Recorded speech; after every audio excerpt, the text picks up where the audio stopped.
Now, she led the successful campaign to put a woman's image on the £10 note. But feminist campaigner Caroline Criado-Perez has found herself the victim of an abusive backlash.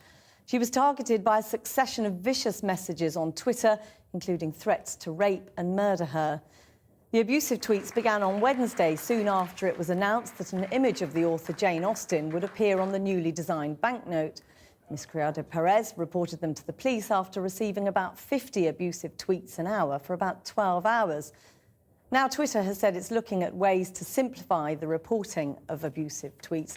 But we're joined now by Caroline Criado-Perez. I mean, were you surprised by the vitriolic nature of the messages that you were receiving? Yeah, I was. I mean, obviously, I was aware that that women suffer from this kind of thing when they're in the public eye. But for a start, I didn't think I was anywhere near in the public eye enough. And secondly, to react like this to something that's such a small ask after all. You know, it's just one woman on a banknote. It's not even, you know, asking for 50% of female representation in Parliament or something. But do you think it is specific to women? I mean, there have been men who've complained about pretty vitriolic abuse about other things, sportsmen who get really criticised and quite personally attacked, for example, when they perform badly. That's true, but it's, for example, as you say, when they perform badly, and when women get it, it's just because they're women and just because they're speaking out. So it's not to say that other people don't get abuse, but it's the type of abuse and also the sort of meaning behind it and the desire behind it, which is to shut us up, basically. I mean, in a way, there are two slightly separate issues, aren't there? There's the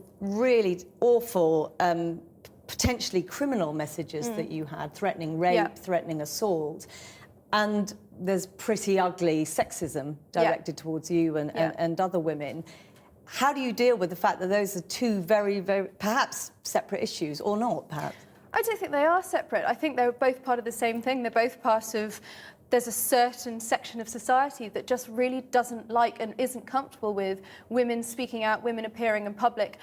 In many ways, it makes me feel that the campaign was even more important than perhaps we'd realised, because it shows that if such a small thing can cause such a huge negative reaction, then it just shows how far we still have to go. So are you saying that insulting women is the same as threatening to rape them? Because clearly there's another backlash online about exactly this, isn't there? Absolutely not saying that, but I'm saying it's all part of the same thing. It's all part of the same sense that women don't belong in the public sphere, and it depends how strongly you feel about that. Do you feel about that so strongly that you want to shut her up by threatening to rape and kill her and publishing her address online, or do you want to shut her up by just trying to belittle her and patronise her? It's all, you know, with the same intention behind, but I suppose it's different levels of how far you want to take it, and I suppose really how depraved you are. I mean, there's an argument that these people, these men, are pretty pathetic, aren't they? And you shouldn't rise to it, you should ignore them.